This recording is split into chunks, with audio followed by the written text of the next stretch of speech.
This morning, we are going to discuss reentry, and we have a panel eliminating the barriers to reentry by building resilience. And this presentation will examine the unique needs of justice-involved individuals from youth to adulthood. Our moderator for this session is Ms. Deborah Jones, who has been a catalyst for change over the last 18 years. She has served multiple populations, including judicially involved individuals, adult education students seeking a GED, displaced or underemployed workers, students enrolled in programs designed to help them enhance their skills. She believes in resilience. She likes to refer to her programs as HOPE, helping others pursue excellence. Our panelists are Mary Moran, who has been in reentry for over 30 years. She has dedicated her life to underserved communities her entire career. She became much more involved and focused on reentry when her son went to prison at age 17. This event had a huge impact on her, and she dedicated her life to helping pre and post release from prison and jail reentry society.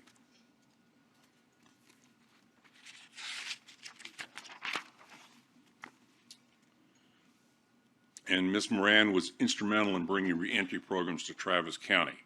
Frankie Torres is a true success story. When he was 15 years old, he went to prison for a crime that resulted in a 20-year sentence. He was released a month before his 28th birthday. Within 2 years, he was captured by the FBI for another violation and sent back to prison for 4 years. It was at that time that he knew he had to do something different with his life. He was able to get his life back on track and build a successful career, family, and purposeful life. Mr. Torres now has over 15 years of experience in consulting, operations management, and employment services. As a role model, Mr. Torres has readily passed on the knowledge and techniques that changed his life and helped to build a life without crime. We had Mr. Rashawn Gregg, or Miss Rashawn Gregg, was going to be here this morning. She is ill, so she will not be part of the panel. So I will turn it over to the moderator.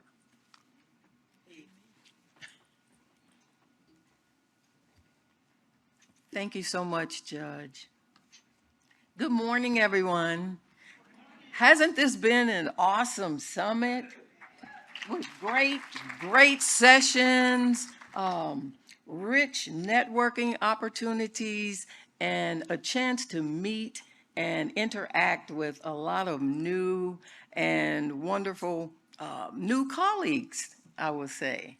So this morning, I'm going to share with you a bit of background on how On Point Reentry actually was formed and give you a glimpse of some of the services that they actually provide.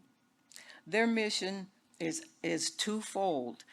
The services are for individuals with lived experience, as well as the service providers. And so I'm going to float that because I'll come back and visit with you about that a little bit later in the presentation.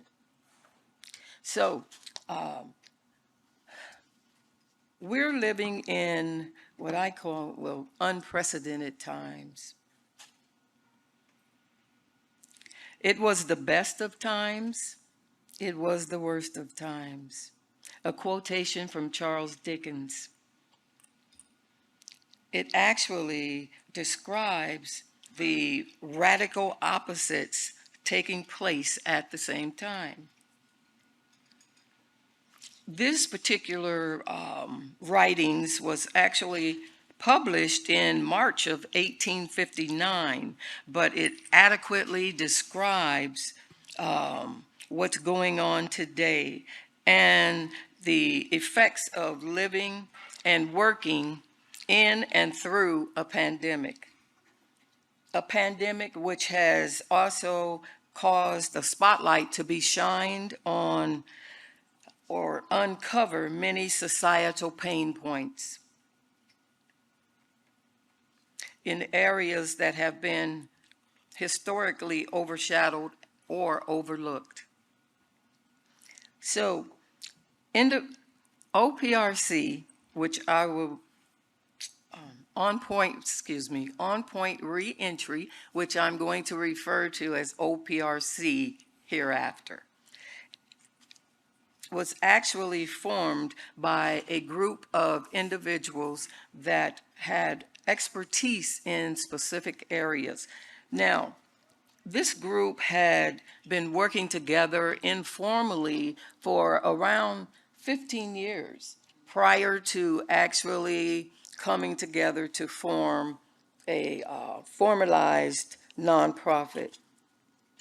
This group, which was known in the Austin area as the Dream Team, actually brought a set of unique expertise that covered social work, education, law representation, human resources, and lived experience.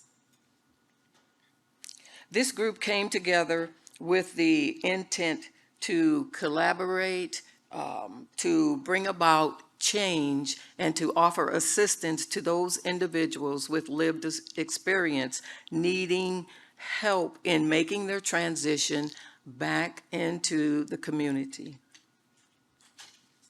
These individuals knew that they had their educational backgrounds, but they also needed to bring some additional training in.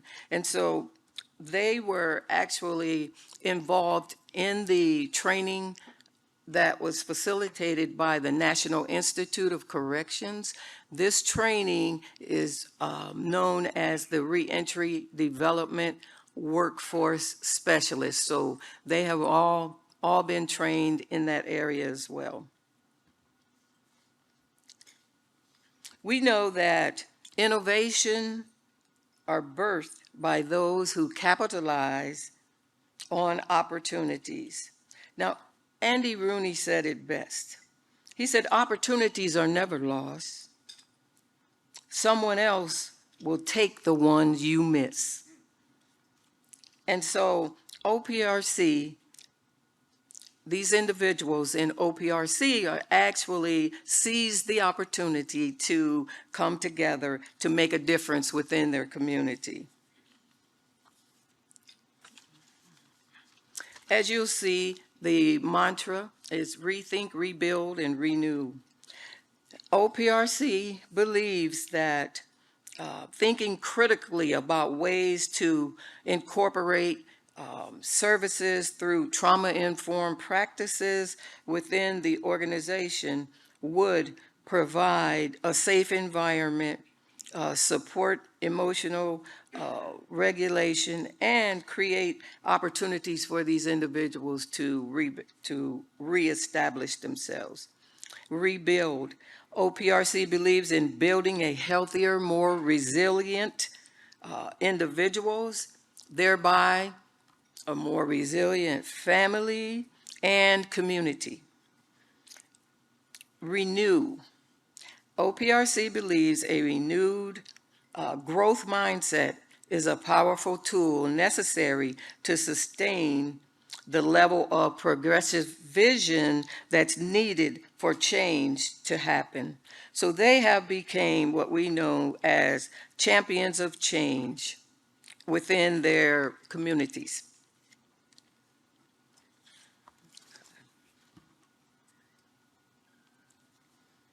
Barriers. Now, there are certain barriers that exist within the community, and those barriers are actually being addressed by these individuals that operate within On Point Reentry. Just to list a few, there's many challenges we know that we're faced with, and those individuals who are newly released from prison also are faced with. Some of those, and this list is not exhausted, but not knowing where to begin. These individuals, once being released, need assistance in being able to begin and start their new lives. Dealing with family strain, finding employment, and having skill deficiencies is challenging. Also, mental health issues and the educational process. OPRC is dedicated to assisting these individuals as they endeavor to increase their lives. OPRC can, these are some risk assessment systems that are in place and can be administered during pretrial community supervision, jail, prison intake. OPRC service model is basically, this is a flow chart, and I won't insult your intelligence by reading through all of them, but you can see the areas that are addressed. I do want to focus on the job training of the soft skills area, employability skills, and interest and skill evaluations that take place. OPRC services are twofold, and as I mentioned earlier, these services are also offered to those individuals who assist these individuals within the community. So reentry employment specialists, the retention employment specialists, service training, the ACEs training, motivational interviewing, and social intelligence, just to name a few.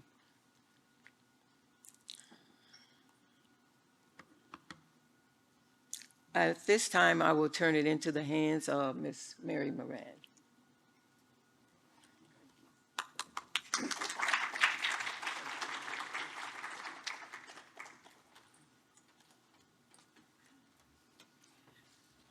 Good morning, everyone. I'm going to talk about how the incarceration of my son affected me mentally and physically, because sometimes we forget about the family members of how it affects them when their loved one is incarcerated. I consider myself a survivor of PTSD, post-traumatic family stress disorder. I was affected both mentally and physically, and to understand how this came about, I need to unfold a story. My youngest child at the age of 12 was diagnosed as ADHD-EDLD, attention deficit hyper disorder, emotionally disturbed, and learning disabled. The psychiatrist working with him at the time told me he could go either two ways. One, he could become a police officer, or two, he could go to prison. This statement really disturbed me, and little did I know that 5 years later, this statement would come to fruition. My son, just shy of 3 months of turning 17,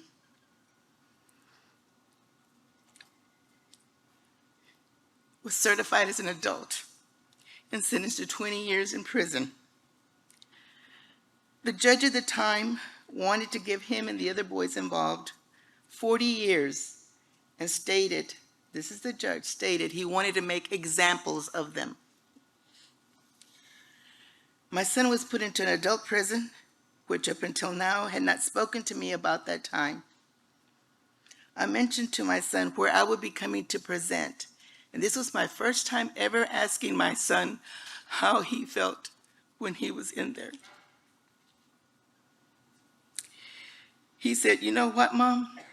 When you would come to see me, all shackled from my wrists to my ankles, the guards wanted to make sure you saw me that way." He was in segregation for 5 years, and he said, "I was able to survive the lockdown 23 hours because of the letters you wrote me, the books you sent me, and my praying, and also the little radio I had to listen to music." He said, "The problem was, Mom, I heard everybody in that area crying and yelling because they had no one to support them, and they were going crazy in there, and I could hear that at night. Research shows that while it varies from person to person, incarceration is linked to mood disorders and including major depressive disorder and bipolar disorder. Statistics show that the age you go in is the age you come out. My son was released in 2009 at the age of 31 and a half, and for a while would ask me if he could go here or he could do that. And I said, son, you're a grown man. You can do whatever you want. You don't need to ask my permission, but just make wise choices. In the 13 and a half years he was incarcerated, I suffered my own personal hell. As I said, my mental health was affected. I experienced deep depression, crying spells, stress, anxiety, and gained much weight. I felt anger, shame, guilt,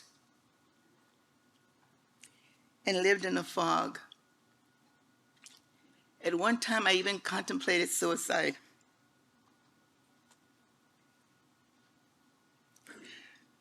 I still functioned, and I had my mental health issue. I still functioned, and I hid my mental health issues from my friends and colleagues very well.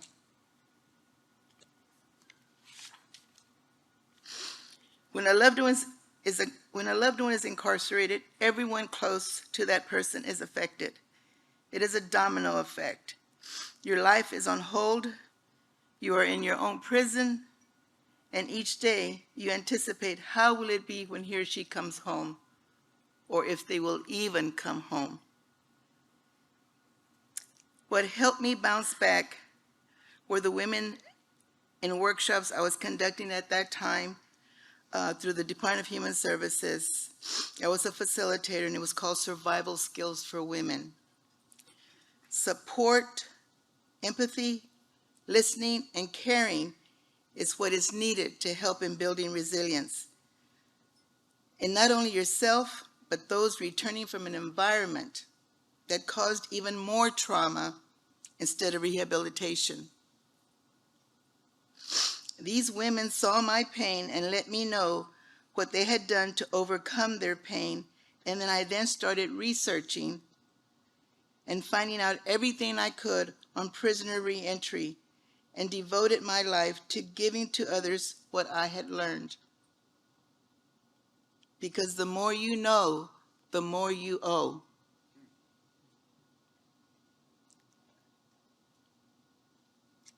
The reality is that time spent in prison or jails can cause a host of collateral consequences that can haunt all people affected even after release. These effects can last long after someone comes home from prison. We are resource brokers. We refer our clients to those out of our scope. We don't work with them if we don't have that expertise, but we do what is called a warm transfer. We follow up with their care and make sure they are getting what help they need from individuals that can help them.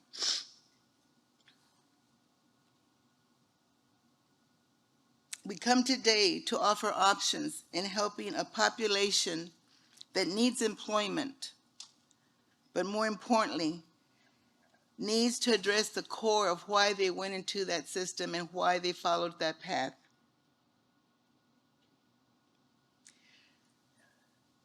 We are here to help them heal not only for themselves, but the future generations to come. So I'm here to let you know and ask you to let us help you in rethinking, rebuilding, and renewing the lives of the individuals that come into your arena. Thank you very much.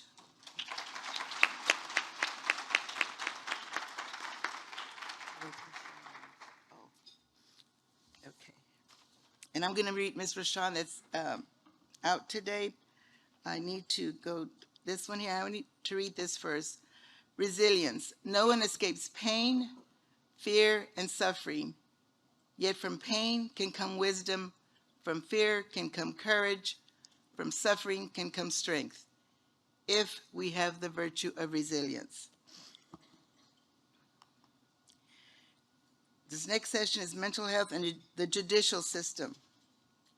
Oh, sorry.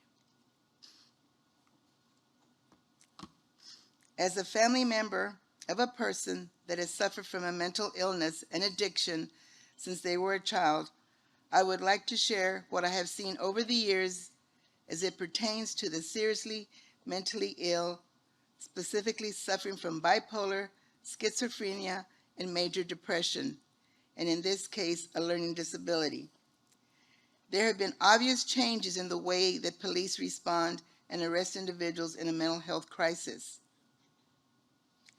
I can remember as a young girl around 10 years old and the police being called to my home because my family member was experiencing a crisis or mental health episode. This was the first time police were called to our home. Most times we could manage until the storm blew over. This was different. He expressed hearing voices while destroying our home. Police were met with a combative teenager, and he was taken to a juvenile facility where he stayed for nearly a month. I am not sure if he received any treatment, but I do know he returned home and things progressively became worse. This was not the first time this person had an episode, but it was the first time that it was uncontrollable. He was 13 years old. The adult in our household tried to obtain mental health and substance abuse treatment for this child over and over again. But because we didn't have the financial resources, there wasn't much our family could do. There were many times when the police were called to our home over the years. We even made the newspaper a couple of times. I will tell you that a mental health officer or professional never visited our home during one of these crises. Our entire family suffered. We were, in a sense, held hostage because we never knew what would trigger this person. We never knew if and what would be stolen from us. If we left home, we never knew if the threats of violence would become our reality. It was a tough way to live.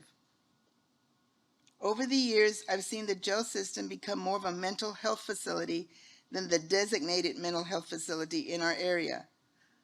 I am aware that our county triages inmates upon detention by assessing current and past mental health treatments, identifying if the person is currently on medication and has access upon release.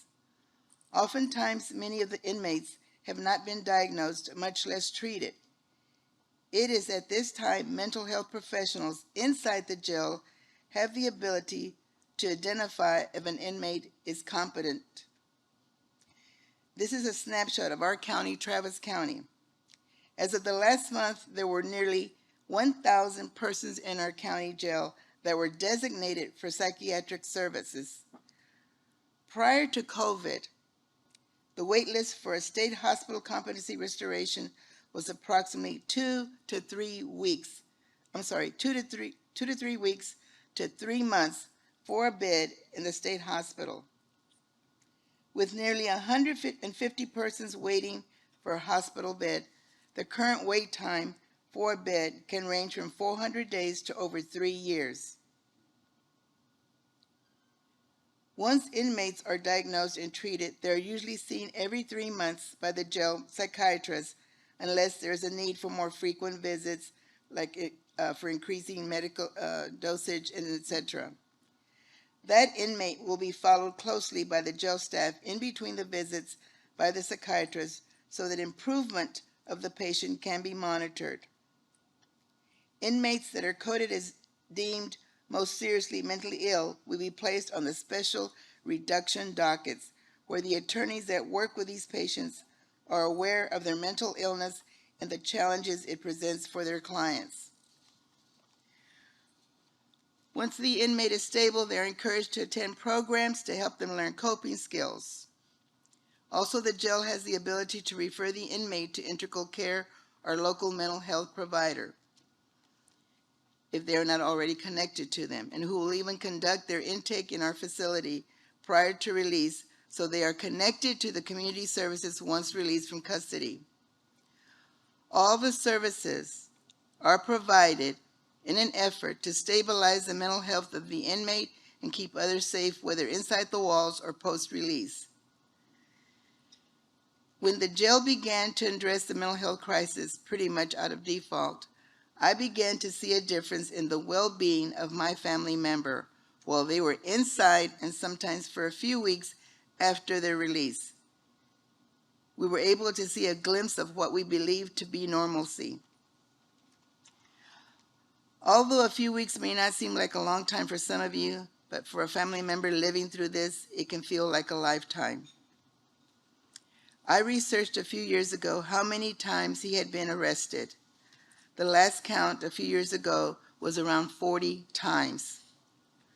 Mostly were arrests and a few convictions for drug or theft-related offenses. Until recently, he had been a non-violent offender. I was recently made aware that he was in a standoff with the police. I was able to relay that he was mentally ill, and the police thankfully used other methods to secure themselves, my loved one and the community. Studies show that effective reentry strategies for mentally ill judicial clients must begin with a comprehensive plan that includes specific information on an inmate's needs for community-based treatment, employment, housing, financial and social support. The lack of services is especially acute in rural areas where releasing authorities like themselves have little confidence that resources are available, which means that those inmates may end up serving more than someone releasing to a larger, more equipped community.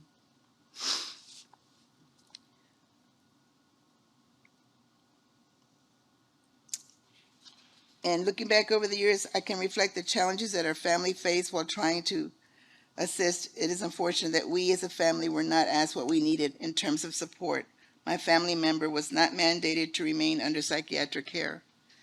In closing, there have been many strides towards improving mental health resources, but there is still more that can be done. In order to build resilience, one has to be a sound mind or working towards a sound mind if the common challenges of managing mentally ill inmates and or formerly incarcerated are not met. The community will continue to suffer. And thank you so much. This is from Ms. Rashawn Gregg, who's not able to be here.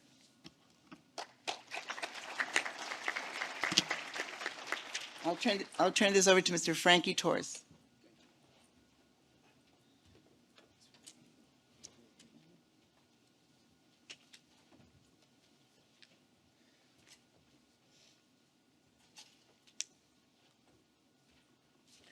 Oh, wow, look at that picture there. That's something to look at on a beautiful cloudy Friday. Can you hear me back there? Oh, good, good. Fantastic. I'll start off with the question. What would you do at 13 if you were beaten and stabbed and just left there? What would you do at 15 if you were shot and thrown through a window? And that's me right there. My name is Frankie Torres, prisoner 468265. I was certified as an adult and given 20 years and was sent straight to the penitentiary. Again, I ask you, what would you do? And that's what I was thinking. What am I going to do? My earliest memory of experiencing trauma in my life, I was 13 years old when my dad took me to visit my sister in the hospital. I didn't even know who I was looking at. I didn't recognize her. Her boyfriend was having a bad day that day and beat her. And so on the way back, I asked my pops, I said, Daddy, if you love somebody, how can you hurt somebody like that? And he said, son, some folks you can talk to and they'll understand. And other folks, you have to put your hands on them to make them understand. And so at 13 years old, 14, 15, this was a philosophy that I adapted as a very young kid. And so I found myself filled with emotions for protectiveness for my sisters, but also an understanding, how could it be that way? Where you have to put your hands on somebody and hurt somebody. I don't think like that no more. While I was being certified as an adult in the Gardner house, I saw a young boy hang himself. He was ready being released to go home. They told him, go pack your stuff. They're here to get you. He went to his room and hung himself. His stepdad was raping him.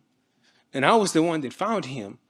And when I found him at 15 in the Gardner house, I said to myself, somebody will have to kill me before I commit suicide, or somebody's going to have to kill me before I'm raped in prison.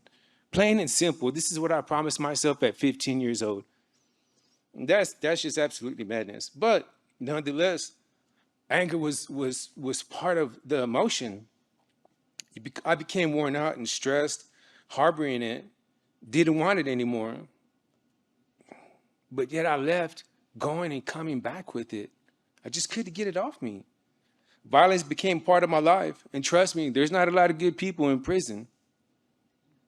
Once it started, the violence, it was like an avalanche in there. And it just didn't stop. It just continued and continued. This was the only way I could find to survive at 15. The only way. When I was released, I thought it would be a clear day, no clouds in the sky. Nobody told me about the storm that was coming. Barriers, PTSD, mental illness. These are things we don't talk about in prison. It makes you weak to come up and say something like that. You can't do that. Being released at 28 years old, I was there that long. I immediately knew something was wrong with me. I didn't know what to call it, but at the time I called it a weakness of my mind. I forced myself to be uncomfortable around people because I knew something was happening with me. I just couldn't understand what it was. How can I be in prison around thousands of people and come out here and be nervous around you? I just couldn't comprehend what was happening to me. There's not a sign in Huntsville, people, that say, hey, pendejo, PTSD is real. It is real. And I'm it. I just didn't know that. I saw a doctor for this, and the treatment for that was medicine, and I don't do meds. I've seen too many people overdose in my life where I just felt that I could not do that anymore. And that's when I start to shut down the negative thoughts, the stinking thinking. It's only something that I can do by myself. And I do this by meditating and telling myself, I am normal. If you would not have seen that picture or seen me here today announcing myself, I would just be the normalest person you've ever seen in your life, aside from the shaved head. That's just, it's my trademark right there. And back then, Texas had the most violent prisons. This is in the 80s, 1987. We're top of the nation for violence. And Texas also had a 15-year-old kid in there. I don't care if they called me an adult. I was just a boy, just trying to make it in there, trying to survive. I was able to bounce back from this trauma. I'm telling you, I bounced back from it, knowing that no matter how complex life gets out here for me, I only have to close my eyes for 1 second and to think about how I felt when I was 15. What would you do? That's all I kept asking myself. That's how it kept going to my mind. What would you do? I, Frankie Torres, am the only one that have the ability to make it or break it. No influence or nothing else is going to make me break that. It hurt me to think about my firstborn son. I was out a year and a half. I was wanted within a year, and I was running. And in that time, I had a son. And when I came out, the first thing I wanted to do was take him to school. Here I am, 34 years old now. No job, never had no job. I have skills, but just way different than what society needed out here. And I remember walking my boy to school. In the classroom, in the hallway, he had drawn this picture, beautiful picture. We were talking about colors. You could be anything that you want to be, baby boy. Anything. And here I am, 34 years old, walking back to my vehicle. How can I say that to him? I started to outreach for programs, and I can tell you, without resources for these people, for me, you saw, going back, it was just a bad recipe. I went back. But when I came back out this time, I went through Savory before I got out in Huntsville, and then I met these great people on point. And with resources, I got help. Somebody heard me, somebody believed in me and guided me. And I tell you now, Now I pay it forward. I'm a homeowner. I have a great career. And I'll say, I'm a damn good dad. I have twins that are 15, honor roll students. And we have to break that chain. Like, we can't continue to come out here and think that it has to be like that we have to keep going back. And that's what I thought. And that's on me. But meeting great people like you allowed me the opportunity to be great today. And with that, I want to ask you, in closing, I just want to say, you have the power to make this happen. We have the resources to help you. And trust me, I was the worst of the bunch, and here I am today with you. Glad to be here today. In closing, I ask you, what will you do? Thank you so much.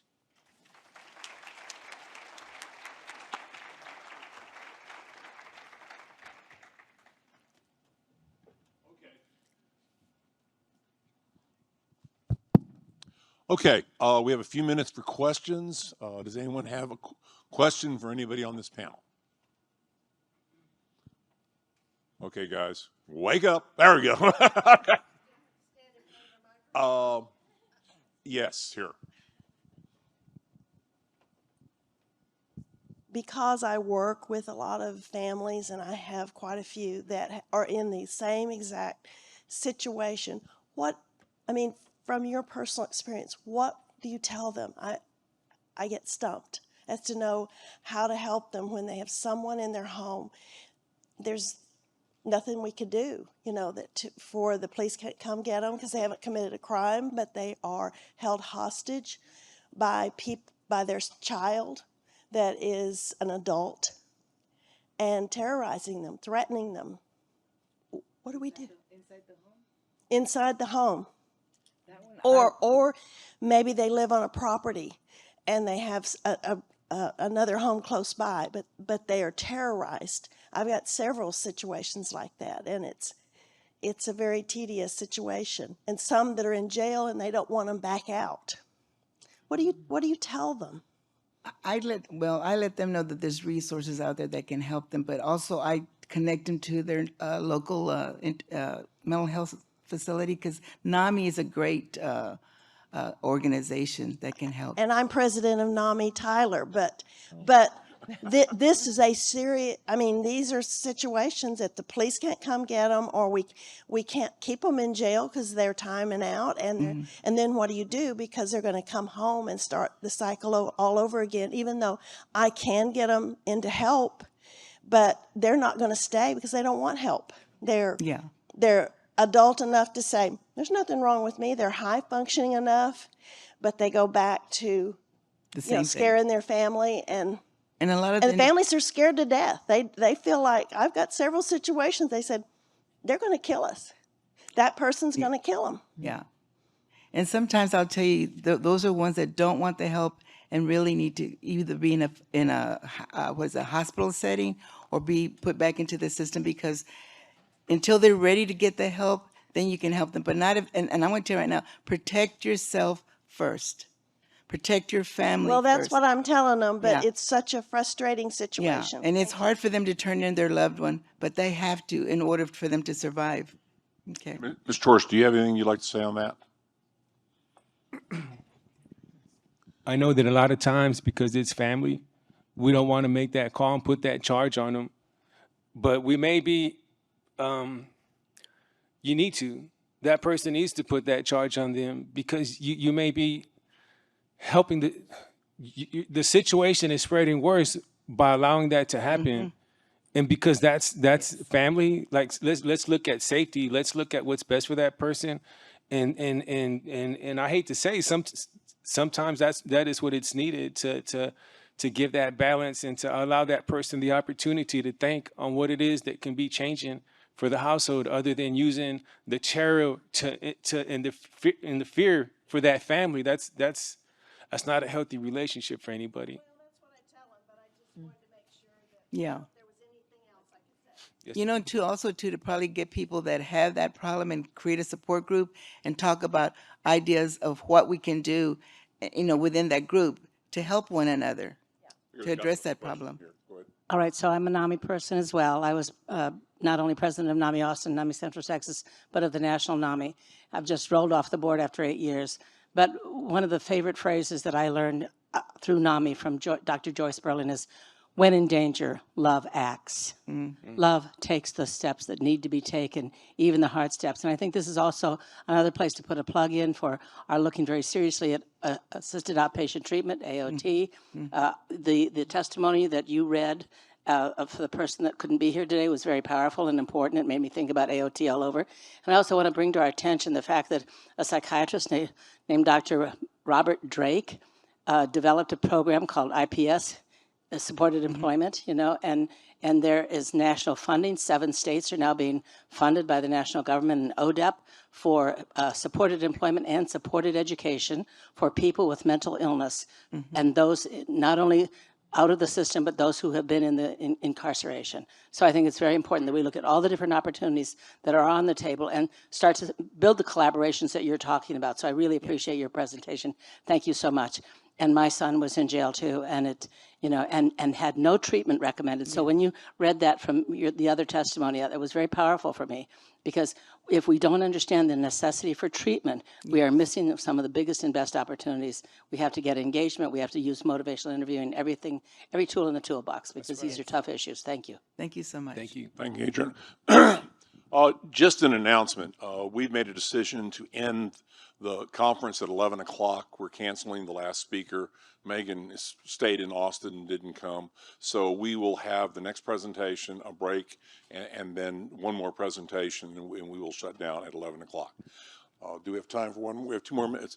Anyone else have a question for the panel, or do we have anything online? And I think we put our contact information up there. Yeah, and their contact information is up here.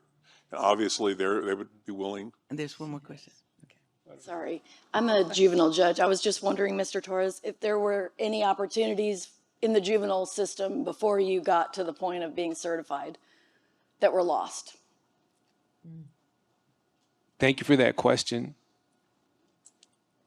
I will not blame it on the system, anything that happened to me as a child. In the prior to that, when I was arrested, it was just like one day, and then my pops got me the next day. So I was like, oh, that's good. I'll just come out the next day or something like that. But the opportunity that I have to look in the mirror for success was when I went through Savori. And Savori, SVORI, I didn't even know what that was. I was trying not to go. But it stands for Serious Violent Offender Reentry Initiative. And basically the worst bunch of folks in Texas went through the program and got out. We were getting out like in 7 months. And so something pre-release is what we needed, and it helped big times. That's where my mind opened up to start understanding that as just a normal person, I can do anything. I can do IT, I can do software, I can develop, a consultant, manager, anything. I've done it in the 16 years I've been home. I've been home 16 years this month. Thank you. Okay, we have a question from someone online? We don't. Okay, one more question. Anyone else? Yes, sir. Judge. Thank you. I was just curious about on-point reentry. Is it, one, how do people get connected to you? And I assume this is just in the Austin area? We've trained over 4,500 individuals in other counties, other cities, other states, and we are able to reach out to anyone who asks us of our help. We're not going to turn anybody down. We will research resources in your area, or you can have people call us. And if you have somebody in your area, we can do virtual meetings with them and talk to them. But we are able also to travel. Okay, good. Thank you. I would like to thank the panel. We have our next panel, and I'd like my experts to come up here for Stump the Expert. Thank you very much. We'll be at the table out there.